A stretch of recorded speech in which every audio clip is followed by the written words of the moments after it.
Welcome to another edition of Imagine It, where we review a match. And this time it's my turn to pick a match. I'm here with Morton. Morton.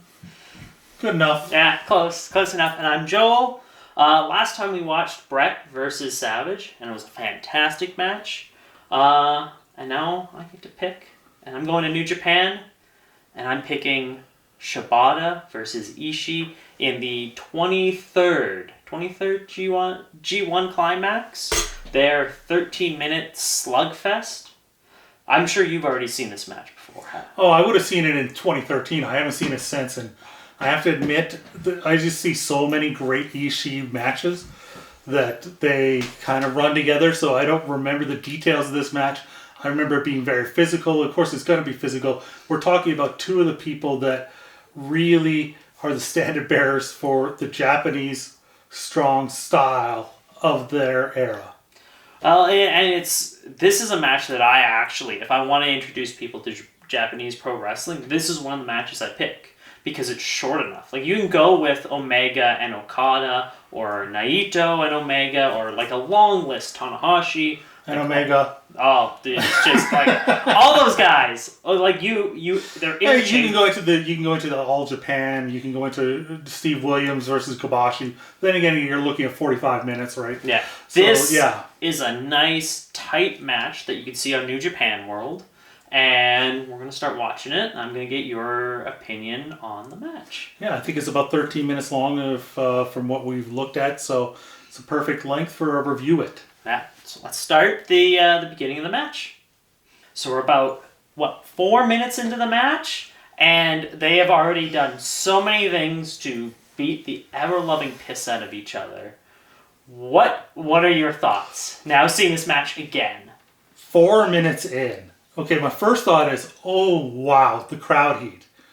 The heat is incredible. The crowd is so into this, and it helps that obviously both guys are over and people are anticipating the match because these two they're completely different body types, but in many ways they're mirror images of each other in their style and how they approach to pro wrestling. And they start off just running at each other and hitting each other as many times as, I think there was like 30 blows thrown in the first 20 seconds. Like, it was just insane. And then it doesn't slow down from there. So the crowd is, the way the match is laid out, the crowd never gets a chance to breathe and never gets a chance to come down. So they're hot the whole time, the first 4 minutes. I'm sure it stays that way through the entire match. And just so intense. And these guys they're masters of storytelling too. Both of them sell great. Nobody sells better than Ishii ever. Just one of the all-time bests at that. And it just, really physical, really entertaining, and the Japanese commentary is great too. It's such this is so different to what we had watched the first time with Savage versus Hart. Like, this is a whole other different world of professional wrestling, but it's such a great introduction to what you can expect from Japan. It's a bit stiffer. They go all out, especially the G1. If you've never seen a G1, you absolutely should go out of your way to check out G1 Climax. It is the single best tournament in professional wrestling. Yeah, and they don't have the crowd heat like this anymore. You get the sense, this is 2013. The company was on fire. Yeah. On fire. And you could tell, but not only the size of the crowd, but just the investment. Japanese crowds have a reputation, let's say, for being quieter and clapping, and not this. This crowd is hot.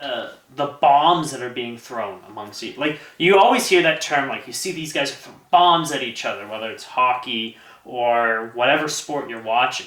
It feels like there's bombs being thrown at each other. Like, they are trading shots. Oh yeah, absolutely. And one of the things that's great about it is there isn't a heel or baby face. It's both guys they're just themselves, and the crowd is into it because both guys bring it. Yeah. Yeah, and it is like, when you look at this match, you can absolutely see why Shibata ended up in the health scare that he did back in 2017. I think it's 2017. 2017. Thankfully, he's back to wrestling now. You can see him in AEW.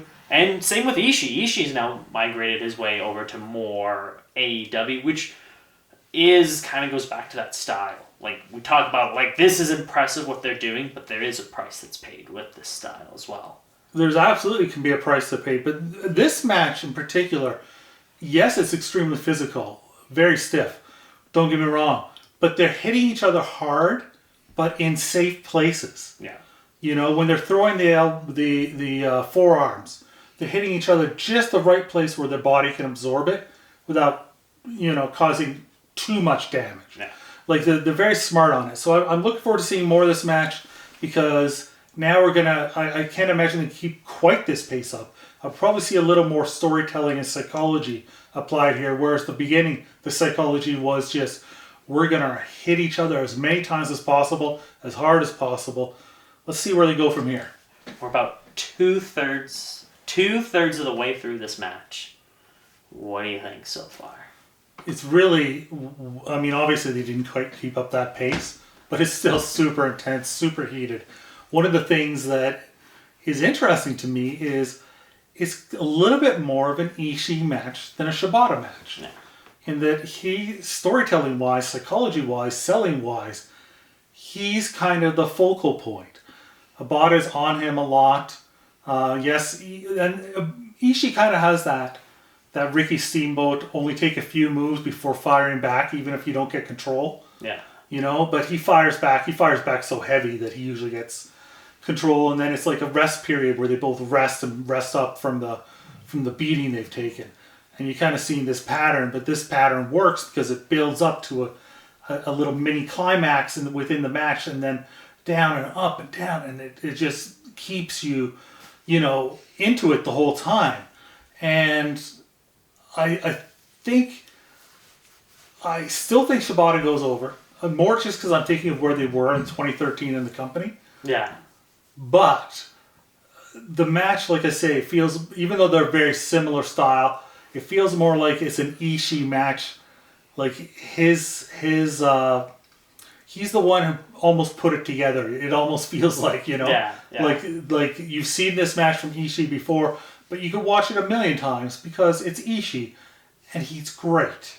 Oh, he is Ishii, like, if you rewind the clock a little bit, like, maybe 5-6 years, like, anytime you had an Ishii match, it was must-see. Like, Ishii is that good of a pro wrestler. There was a point where we would be watching G1 tournaments, and it would always be like, okay, Ishii's facing whoever, and you're like, that's going to be an amazing match. He was oftentimes the MVP of our G1s. Like, when we would watch the G1s, you would leave it and be like, Okada was amazing, Naito was amazing, Omega, Ospreay, but you'd always be like, Ishii was the MVP. Because from the start of that tournament all the way to the end, the man just went all out. If he had 9 matches, he had 9 4-star matches. No. Plus. 4-star plus. Nobody else could say that. I voted him Wrestler of the Year one time, despite never being a world champion or having a major, title reign of note, just because of his G1 performances so consistently. Obviously, Shibata's, he's called the Wrestler for a reason. Yeah. Like, he is an old school throwback and just a perfect foil. Yeah, these two, it's like the perfect fusion of their styles put together, and you're absolutely seeing why they were staples for New Japan and why they were so important. And it didn't matter where you placed them on the card; they were going to go out of their way to deliver. And why it is that people still want to see them today. Yeah. All right, let's get to that last third of the match and see what you think. I don't think there'll be any post-match shenanigans, so no. We'll get the match done, and then we'll come back and we'll give our final thoughts. Sounds good. What'd you think of that end? It was a sprint to the finish after kind of slowing down in the middle a little bit. The end was just, talk about bombs. These were just like home run after home run, grand slam after grand slam. bombs. And it's a finish that is so well done. I'm just watching this and thinking, these two, especially Ishii, not to put down Shibata, but watching the match, Ishii was the star of the match. And Ishii goes over, but these two are masters at the art of professional wrestling. Absolutely. And you want to know the great thing about this match was, I don't think they ever left that ring. No, they never do.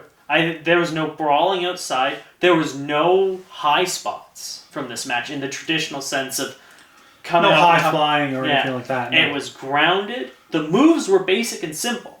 There was nothing overly complex about anything they did in that You ring. can make it a simple clothesline or a simple forearm get over if your psychology is strong enough and your technique is strong enough. And both of these guys have that.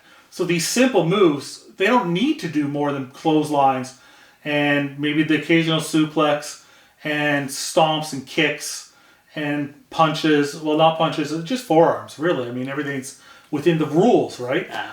And that's it. You don't need to do these other things if you know what you're doing, if you're telling the right story. And they did. And I'm sure that there was a story built around this match heading in, because that's what they typically do with G1 matches, is there's a story leading into us. Where are they in the standings? Who needs this win a little bit more? Who, if they lose here, starts falling behind? So they without knowing that, how could I be right? Yeah, exactly. Yeah. But this was an outstanding match. This is it. I think I would give it 4.5 stars. Yeah, I think it's a fantastic match. It is a sprint to the finish. These guys give it their all, and I'm sure that they have a couple more days of that G1 tournament. And you know that both of them are going to give it their all. So if you're looking to get into New Japan and you're not sure, this is the greatest starting point for you. This is where you should start. Get a free trial. Go watch this match.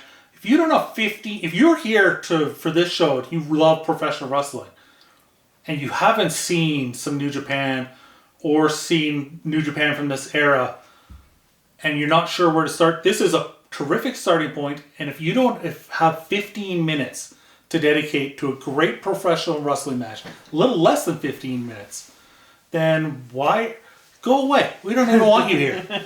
It really is. If you're a wrestling fan, go and watch this. Absolutely. And it's the same with the Savage and Brett match that we watched. Go check that out. Go and check this out. This is such a great way of getting into the sport. And it's two different styles that both work for the audience that they're catering to. Yeah. And that's what's important. Proves there isn't just one way to do. Professional wrestling is a big stew. Yeah. You know what I mean?